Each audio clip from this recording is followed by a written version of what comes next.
जो अज महीना आरंभ होया जी, एक तो बेनती करा 12 माह मांझ जिथे आप जी बैठे हो, ये दीवान स्थान है जी, बाहर मंजी साहब है।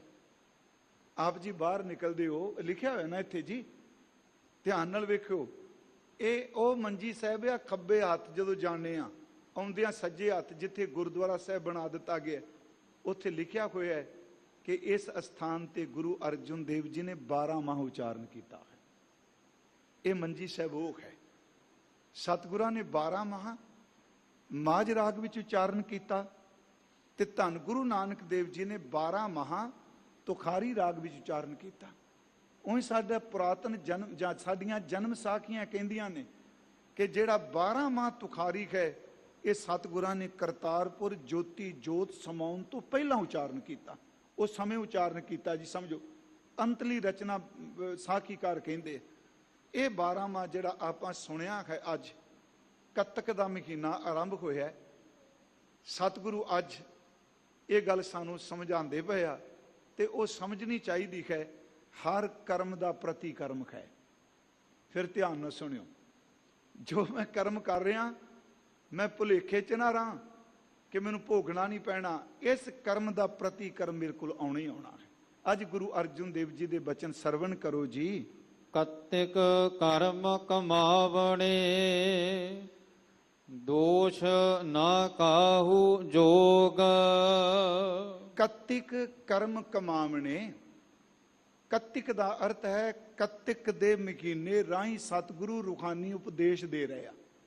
कत्तिक फिर अर्ज है, कत्तिक कर्म कमावणे, कत्तिक दे महीने राही ये उपदेश दिता जा रहा है जीव, जो आपां कर्म कमाने हाँ, जो तू कर्म कमाएगा किसी होर बंदे नू दोष ना दई। जो तू कर्म कीता है इहदा प्रतिकर्म तेरे कोल आउण वास्ते है। ये कुदरत दा नेम है जी, जो कर्म कर रहे हैं वो वापस आना है।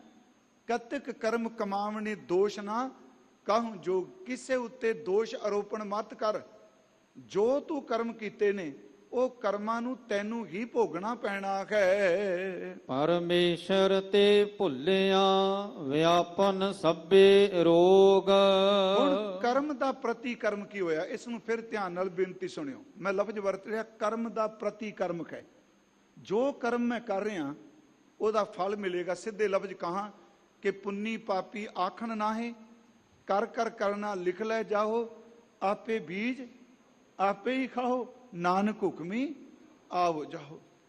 जेहा बीजा सो लुणै, बीजा कर्म है, लुणे दर थे वढ़ना प्रतिकर्म है। जो बीजा वो वढ़ना पैना। जेहा बीजा सो लुणै, कर्मा संदड़ा खेत। जां सतगुरु दे ए बचन कि लोड़ा दाख बजूरियां, बाबा फरीद साहब जी, किकर बीजै जट, हंडा उन कताएं दा पैदा लोड़ै पट। तू बंदिया बीज दा किकर पिया है जिमीदारा जट्टा, ते चाहना भी मैं जो बीजिया है इहदा प्रतिकर्म, बीज कर्म है ना, इहदा प्रतिकर्म मैनू बजूर दियां दाखां मिल जान। नहीं नहीं, जे किकर दा बीज बीजिया समा लगदा है। याद रखियो, जिदन बीज बीजा जाता है, बीज नूं तां कदे कंडे खुंदे नहीं जी। किकर दे बीज नूं कदी कंडे देखिया? उन्होंने हाथ ते मली जाओ तो बिल्कुल चुभदा नहीं। जदों बंदा कर्म करदा हंकार च, उदों कंडे महसूस नहीं हुंदे। जदों कर्म करके बीज बीज दिंदा है, फिर समा करके वेट करे बंदा, क्योंकि उस बीजे हुए बीज ने एक दिन कंडे बन के सामने आना है। कर्म का प्रतिकर्म है जी, सीधी जी गल। महाराज जी ने बख्शिश की, कहन लगे लोड़ा दाख बजूरियां, किकर बीजै जट। किकर बीज के एदा प्रतिकर्म मत समझ के मैनू दाखां मिल गईयां। ते महाराज कहने खंड है उन कताएं दा पैदा लोड़ा पट। कत दा उन पिया है, ते उन कदी रेशम बांदी देखी है जी? मैं सीधे होर लफ्ज वरतां कि जे मान लो कत दे आपां सूत पए आ, सूत कदी रेशम बांदा देखे?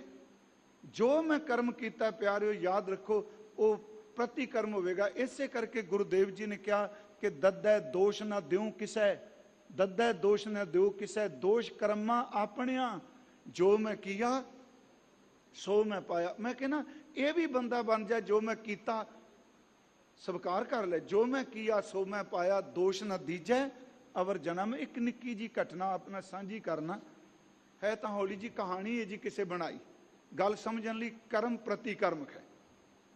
ਪਲੀਜ਼ ਬਖਸ਼ ਦਿਆ ਜੇ ਵੀ, ਜੇ ਹੌਲੀ ਜੀ ਵੀ ਲੱਗੇ ਤਾਂ।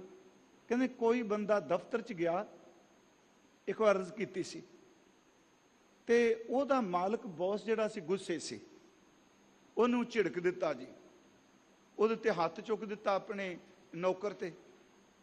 ਕਰਮ ਹੋ ਗਿਆ ਨਾ ਜੀ, ਉਹਨੇ ਮਾਰ ਦਿੱਤਾ ਜਾਂ ਭੈੜਾ ਬੋਲਿਆ। ਉਹ ਕਰਮ ਜਿਹੜਾ ਉਸ ਬੰਦੇ ਦੇ ਅੰਦਰ ਅੱਗ ਬਣ ਗਿਆ ਜਿਹਨੂੰ ਭੈੜਾ ਬੋਲਿਆ। ਉਹ ਆਇਆ ਆਪਣੇ ਘਰ, ਉਹਨੇ ਆਪਣੀ ਘਰ ਵਾਲੀ ਨੂੰ ਭੈੜਾ ਬੋਲ ਦਿੱਤਾ, ਹੱਥ ਚੁੱਕ ਲਿਆ।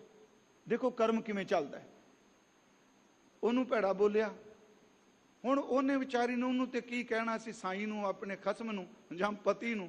ਉਹਦਾ ਬੱਚਾ ਵੱਡਾ ਆਇਆ, ਉਹਨੇ ਉਹਨੂੰ ਕੁੱਟ ਦਿੱਤਾ। ਖਿਜੀ ਪਈ ਸੀ, ਉਹਨੂੰ ਕੁੱਟ ਦਿੱਤਾ। ਹੁਣ ਵੱਡੇ ਨੇ ਮਾਂ ਅੱਗੇ ਕੀ ਕਰਨਾ ਸੀ, ਉਹਨੇ ਛੋਟਾ ਘਰ ਵੜਿਆ, ਉਹਨੂੰ ਕੁੱਟ ਦਿੱਤਾ। ਹੁਣ ਛੋਟਾ ਜਿਹੜਾ ਸਭ ਤੋਂ ਸੀ, ਉਹ ਕਿਸੇ ਨੂੰ ਨਹੀਂ ਸੀ ਕਹਿ ਸਕਦਾ, ਉਹ ਬਾਹਰ ਨਿਕਲ ਗਿਆ ਜੀ ਰੋਂਦਾ, ਤੇ ਬੂਹੇ ਅੱਗੇ ਕੁੱਤਾ ਸੁੱਤਾ ਸੀ।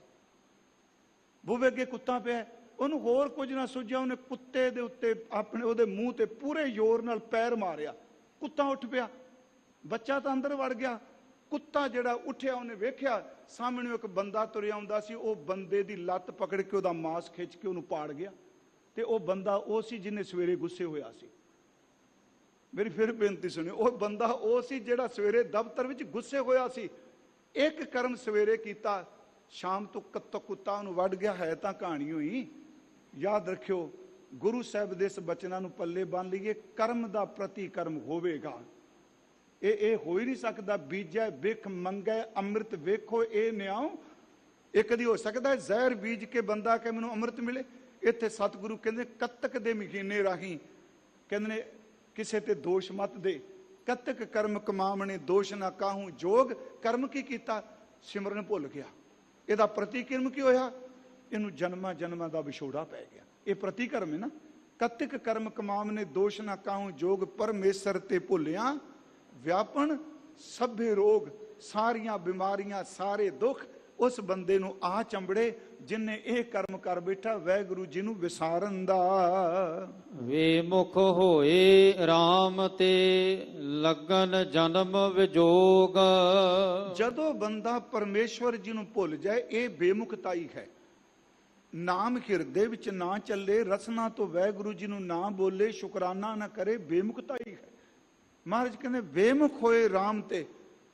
ਹੁਣ ਉਹ ਜਿਹੜੀ ਬੇਮੁਖਤਾਈ ਦਾ ਕਰਮ ਸੀ, ਉਹ ਏਡਾ ਵੱਡਾ ਹੋ ਗਿਆ, ਜਨਮਾਂ ਜਨਮਾਂ ਦਾ ਵਿਜੋਗ ਪੈ ਗਿਆ, ਵਿਛੋੜਾ ਪੈ ਗਿਆ। ਮਹਾਰਾਜ ਕਹਿ ਰਹੇ ਨੇ ਵੇਮੁਖ ਹੋਏ RAM ਤੇ ਲੱਗਨ ਜਨਮ ਵਿਜੋਗ। ਕਈ ਜਨਮਾਂ ਦਾ ਹੁਣ ਵਿਛੜ ਗਿਆ ਹੈ। ਖਿਨ ਮਹਿ ਕੌੜੇ ਹੋਏ ਗਏ ਜਿਤੜੇ ਮਾਇਆ ਭੋਗ। ਜਿਹੜੇ ਬੰਦੇ ਨੇ ਪਰਮੇਸ਼ਵਰ ਨੂੰ ਭੁਲਾ ਕੇ ਮਾੜੇ ਕਰਮਾਂ 'ਚ ਪ੍ਰਵਿਰਤ ਸੀ, ਉਦੋਂ ਤਾਂ ਪਦਾਰਥ ਬੜੇ ਮਿੱਠੇ ਲੱਗਦੇ ਸਨ। ਸੱਚ ਹੈ, ਉਹ ਇੱਕ ਖਿਨ ਲੱਗਾ ਜੀ, ਜਿੰਨੇ ਮਾਇਆ ਦੇ ਭੋਗ ਮਿੱਠੇ ਕਰਕੇ ਭੋਗਦਾ ਪਿਆ ਸੀ, ਗੁਰਮੁਖੋ ਉਹ ਸਾਰੇ ਕੌੜੇ ਹੋ ਗਏ। ਉਹਦੇ ਵਿੱਚੋਂ ਦੁੱਖ ਨਿਕਲਿਆ। ਤਾਂ ਮਹਾਰਾਜ ਨੇ ਕਿਹਾ ਖਸਮ ਵਿਸਾਰ ਕੀ ਰਸ ਭੋਗ, ਤਾਂ ਤਨ ਉੱਠ ਖਲੋਏ ਰੋਗ। ਖਸਮ ਨੂੰ ਭੁਲਾ ਕੇ ਪਦਾਰਥਾਂ ਵਿੱਚ ਸੀ। ਫਿਰ ਅਰਜ ਕਹੇ ਜਿਹੜੇ ਕਰਮ ਇਹ ਮਿੱਠੇ ਕਰਕੇ ਕਰਦਾ ਸੀ, ਪਾਪ ਕਰਮ ਮਿੱਠਾ, ਵਿਸ਼ਾਪਨ ਮੁੱਠਾ, ਪਰਾਇਆ ਹੱਕ ਖਾਣਾ। ਇਹ ਮੈਂ ਬੇਨਤੀ ਸੁਣਿਓ, ਕੱਲਾ ਮੈਂ ਇਹਦਾ ਸੰਬੰਧ ਖਾਣ ਨਾਲ ਨਹੀਂ ਕਰ ਰਿਹਾ। ਆਪਣੀ ਮਨ ਮਰਜ਼ੀ ਕੀਤੀ, ਆਪਣੀ ਮਨ ਭਾਉਂਦੇ ਹੁਕਮ ਚਲਾਏ, ਆਪਣੇ ਮਨ ਭਾਉਂਦੇ ਖਾਣੇ ਖਾਏ, ਆਪਣੇ ਮਨ ਭਾਉਂਦਾ ਬੰਦੇ ਨੇ ਪਾਇਆ। ਮਹਾਰਾਜ ਕਹਿੰਦੇ ਨੇ ਹੈ ਬੇਮੁਖ, ਪਰਮੇਸ਼ਵਰ ਤੋਂ ਵਿਛੜਿਆ ਹੈ, ਜਨਮਾਂ ਜਨਮਾਂ ਦਾ ਵਿਛੋੜਾ ਪੈ ਗਿਆ। ਤੇ ਜਿਹੜੇ ਮਾਇਆ ਦੇ ਮਿੱਠੇ ਭੋਗ ਸਨ ਨਾ, ਉਹ ਸਾਰੇ ਕੌੜੇ ਹੋ ਗਏ। ਮਿੱਤਰ ਦੁਸ਼ਮਣ ਹੋ ਗਏ, ਸਮਾਂ ਵਿਪਰੀਤ ਹੋ ਗਿਆ। ਹਰ ਚੀਜ਼ ਜਿਹੜੀ ਸਮੇਂ ਦਾ ਗੇੜ ਉਲਟਾ ਹੋ ਗਿਆ। ਇਹਨੂੰ ਸਤਿਗੁਰੂ ਕਹਿੰਦੇ ਨੇ ਖਿਨਮੈ ਕੌੜੇ ਹੋਏ ਗਏ ਜਿਤੜੇ ਮਾਇਆ ਭੋਗ। ਮਾਇਆ ਭੋਗ ਕਿਹਾ ਜੀ, ਕੱਲੇ ਰਸ ਨਹੀਂ ਕਿਹਾ, ਰੋਟੀ ਪਾਣੀ। ਜਿੰਨੇ ਮਾਇਆ ਦੇ ਭੋਗ ਸਨ ਪਿਆਰਿਓ, ਸਾਰੇ ਕੌੜੇ ਬੇਸਵਾਦੇ ਹੋ ਗਏ ਹਨ। ਵਿੱਚ ਨਾ ਕੋਈ ਕਰ ਸਕੈ ਕਿਸ ਥੈ ਰੋਵੈ ਰੋਜ। ਵਿੱਚ ਨਾ ਕੋਈ ਕਰ ਸਕੈ ਕਿਸ ਥੈ ਰੋਵੈ ਰੋਜ। ਹੁਣ ਵਾਹਿਗੁਰੂ ਜੀ ਮੈਂ ਭੁਲਾਇਆ, ਵਾਹਿਗੁਰੂ ਜੀ ਭੁੱਲ ਗਏ ਨਾ। ਬੇਮੁਖ ਹੋਏ RAM ਤੇ ਮੈਂ ਅਰਜ਼ ਕੀਤੀ, ਪਰਮੇਸ਼ਰ ਤੇ ਭੁੱਲਿਆ। ਹੁਣ ਅੰਦਰ ਮੇਰੇ ਖਲਾ ਬਣ ਗਿਆ, ਅੰਦਰ ਮੇਰਾ ਸੜ ਰਿਹਾ ਹੈ, ਜੀਵ ਦਾ ਮੈਂ ਸ਼ਬਦ ਵਰਤਾਂਗਾ। ਹੁਣ ਉਹ ਜਿਹੜੀ ਅੰਦਰ ਦੀ ਸਾੜਾਂ ਹੈ, ਅੰਦਰ ਦਾ ਵਿਜੋਗ ਹੈ, ਉਹਦੇ ਵਿੱਚ ਕੋਈ ਚੀਜ਼ ਵਿਚੋਲਾ ਬਣ ਸਕਦੀ? ਮੈਂ ਇਹਦੀ ਫਿਰ ਬੇਨਤੀ ਕਰਾਂਗਾ। ਮੈਂ ਇਹਦੇ ਅਰਥ ਇਹ ਨਹੀਂ, ਹਾਲਾਂਕਿ ਗੁਰੂ ਤੇ ਵਿਚੋਲੇ ਨੇ, ਮਹਾਰਾਜ ਅੱਗੇ ਕਹਿਣਗੇ ਵਿੱਚ ਨਾ ਕੋਈ ਕਰ ਸਕੈ ਕਿਸ ਤੈ ਰੋਵੈ ਰੋਜ਼। ਹੁਣ ਥਾਂ ਥਾਂ ਤੇ ਰੋਜ਼ ਰੋਜ਼ ਰੋਣ ਦਾ ਕੋਈ ਫਾਇਦਾ ਨਹੀਂ। ਜਿਨ੍ਹਾਂ ਪਦਾਰਥਾਂ ਨੂੰ ਮਿੱਠੇ ਕਰਕੇ ਤੂੰ ਜਾਣਿਆ, ਜਦੋਂ ਤੇਰੇ ਅੰਦਰ ਭੁੱਲ ਕੇ ਰੋਗ ਲੱਗਾ, ਹੁਣ ਕੋਈ ਪਦਾਰਥ ਵਿਚੋਲਾ ਬਣ ਕੇ ਤੈਨੂੰ ਬਚਾ ਨਹੀਂ ਸਕਦਾ। ਫਿਰ ਅਰਜ਼ ਸੁਣਿਓ, ਜਿਸ ਕਰਕੇ ਪਰਮੇਸ਼ਵਰ ਭੁੱਲੇ ਕਿ ਅੰਦਰ ਦਾ ਉਹ ਖਿਲਾ, ਅੰਦਰ ਦੀ ਉਹ ਪੀੜਾ, ਅੰਦਰ ਦਾ ਦੁੱਖ, ਕਿ ਜੀ ਅਰਬਾਂ ਰੁਪਈਏ ਲੈ ਲਓ, ਜਿਹੜਾ ਮੈਂ ਪਾਪ ਕੀਤਾ ਸੀ ਜੀ, ਹੁਣ ਉਹਦੇ ਨਾਲ ਅਵਸਥਾ ਮਿਲ ਜਾ, ਸਵਾਲ ਹੀ ਨਹੀਂ। ਜਿੱਥੇ ਮਰਜ਼ੀ ਰੋਈ ਜਾ, ਹੁਣ ਕਿਸੇ ਪਦਾਰਥ ਨੇ ਕੁਝ ਕਰ ਨਹੀਂ ਸਕਣਾ, ਕਿਸੇ ਬੰਦੇ ਨੇ ਨਹੀਂ ਕੁਝ ਕਰ ਸਕਣਾ। ਮਹਾਰਾਜ ਕਹਿੰਦੇ ਥਾਂ ਥਾਂ ਦਾ ਰੋਣਾ ਗਲ ਪਿਆ ਹੈ। ਕੀਤਾ ਕਿਛੂ ਨਾ ਹੋਵਈ, ਲਿਖਿਆ ਧੁਰ ਸੰਜੋਗ। ਕੀਤਾ ਕਿਛੂ ਨਾ ਹੋਵਈ, ਲਿਖਿਆ ਧੁਰ ਸੰਜੋਗ। ਜੋ ਧੁਰ ਸੰਜੋਗ ਬਣਾ ਕੇ ਲਿਖ ਦਿੱਤਾ, ਸਿੱਧੀ ਗੱਲ, ਪਰਮਾਤਮਾ ਦਾ ਧੁਰ ਲਿਖਿਆ ਹੋਇਆ ਲੇਖ ਇਹ ਵੇ, ਜੋ ਕਰਮ ਕਰਨਾ ਇਹਦਾ ਫਲ ਭੁਗਤਣਾ ਪੈਣਾ ਹੈ। ਇਹ ਧੁਰ ਤੋਂ ਲਿਖਿਆ ਹੋਇਆ ਜੀ। ਹੁਣ ਉਸ ਧੁਰ ਦੇ ਲਿਖੇ ਹੋਏ ਨੂੰ ਕੋਈ ਮੇਟ ਨਹੀਂ ਸਕਦਾ, ਜੋ ਹੈ ਉਹ ਸਵੀਕਾਰਨਾ ਪੈਣਾ ਹੈ। ਵੱਡ ਭਾਗੀ ਮੇਰਾ ਪ੍ਰਭ ਮਿਲੈ, ਤਾਂ ਉਤਰਹਿ ਸਭ ਵਿਯੋਗ। ਕਿੰਨੇ ਕਿਰਪਾਲੂ ਨੇ ਜੀ ਸਤਿਗੁਰੂ ਸਾਹਿਬ ਜੀ। ਹੁਣ ਦੇਖੋ, ਹੁਣ ਤੱਕ ਅਸੀਂ ਤੁਕਦੇ ਆ ਤਾਂ ਅਰਥ ਕਰਦੇ ਰਹੇ ਕਿ ਕਤੇ ਕਰਮ ਕਮਾਵਣੇ, ਦੋਸ਼ ਨਾ ਕਾਹੂ ਜੋਗ, ਪਰਮੇਸ਼ਰ ਤੇ ਭੁੱਲਿਆ ਵਿਆਪਨ ਸਭੇ ਰੋਗ, ਵੇਮਖ ਹੋਏ ਰਾਮ ਤੇ ਲੱਗਣ ਜਨਮ ਵਿਜੋਗ, ਖਿਨਮੈ ਕੌੜੇ ਹੋ ਗਏ ਜਿਤੜੇ ਮਾਇਆ ਭੁੱਖ। ਪੜ੍ਹਦੇ ਪਏ ਨਾ, ਕਿੱਡੇ ਕਿਰਪਾਲੂ ਨੇ ਜੀ। ਹੁਣ ਇੰਨੀ ਬੰਦੇ ਦੀ ਹਾਲਤ ਮਾੜੀ ਹੋ ਗਈ, ਕੋਈ ਵਿਚੋਲਾ ਵੀ ਨਹੀਂ ਬਣ ਸਕਦਾ।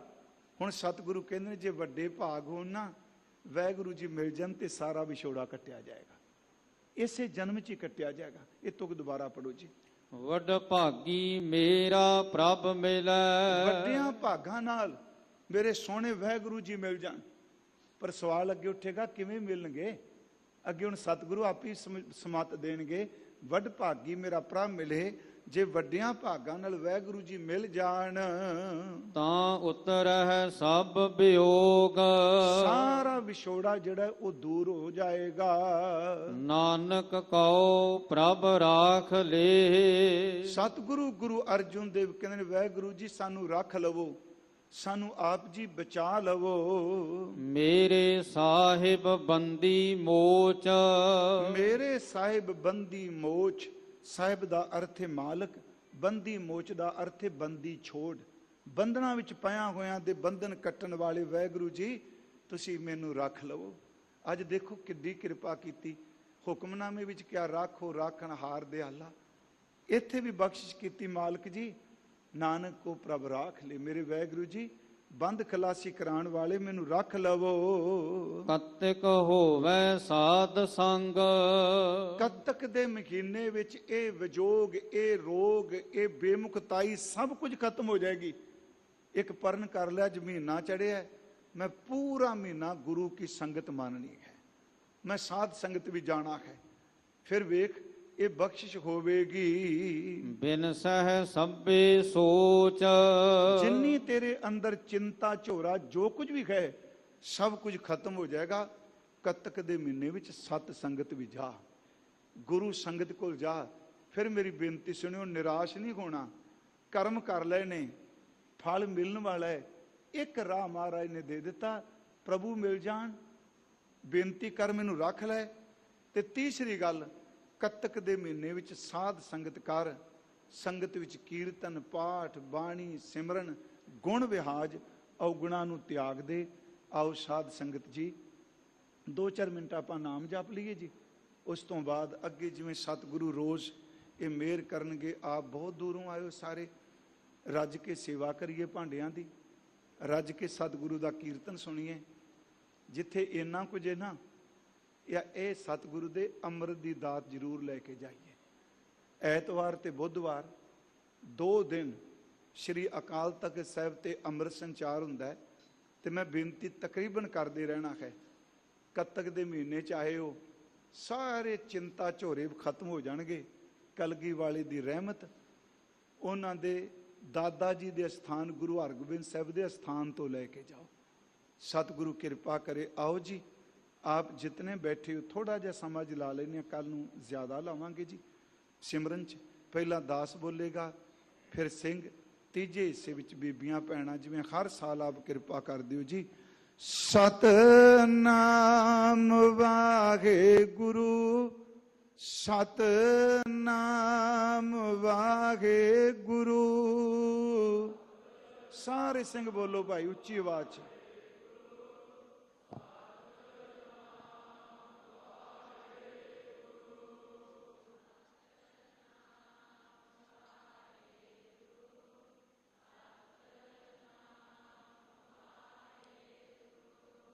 ਸਤਨਾਮ ਵਾਹਿਗੁਰੂ, ਸਤਨਾਮ ਵਾਹਿਗੁਰੂ।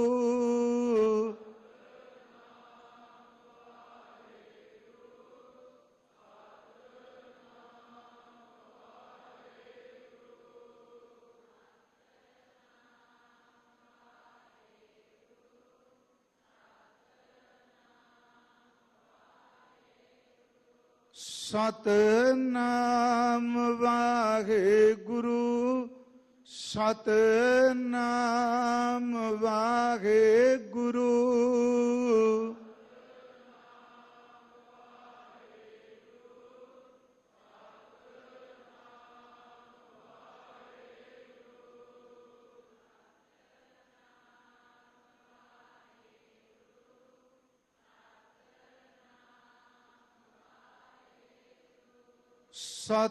ਸਤਨਾਮ ਵਾਹਿਗੁਰੂ, ਸਤਨਾਮ ਵਾਹਿਗੁਰੂ।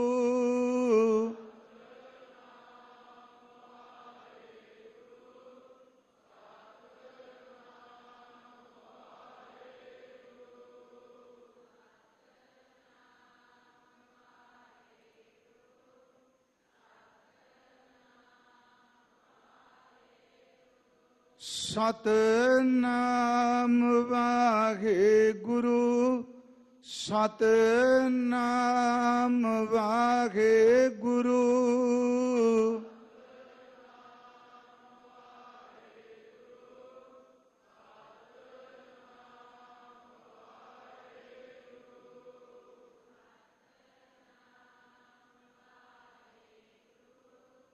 ਸਤਨਾਮ ਵਾਹਿਗੁਰੂ। ਸਤਿਗੁਰਾਂ ਜੀ ਦੇ ਅੰਮ੍ਰਿਤ ਸ਼ਬਦ ਦੀ ਵਿਚਾਰ ਕਰਦਿਆਂ ਸੰਗਤ ਜੀ, ਇੱਕ ਨਹੀਂ ਬੇਅੰਤ ਭੁੱਲਾਂ ਹੋਈਆਂ ਨੇ। ਆਪ ਕਿਰਪਾ ਕਰਕੇ ਅਸੀਸ ਬਖਸ਼ਿਓ। ਸਤਿਗੁਰੂ ਹਿਰਦੇ ਦੀ ਨਿਮਰਤਾ, ਭੈ ਭਾਵਨੀ ਬਖਸ਼ ਕੇ ਵਿਚਾਰ ਕਰਾ ਲੈਣ। ਆਓ ਸਤਿਗੁਰਾਂ ਜੀ ਦੇ ਕੱਤਕ ਦੇ ਇਸ ਮਹੀਨੇ ਦੇ ਅੰਤਲੇ ਬਚਨ ਸਰਵਣ ਕਰੀਏ ਜੀ। ਨਾਨਕ ਕਉ ਪ੍ਰਭ ਰਾਖ ਲੇ, ਮੇਰੇ ਸਾਹਿਬ ਬੰਦੀ ਮੋਚ। ਕਤਿਕ ਹੋਵੈ ਸਾਧ ਸੰਗ, ਬਿਨਸੈ ਸਭੇ ਸੋਚ। ਵਾਹਿਗੁਰੂ ਜੀ ਕਾ ਖਾਲਸਾ,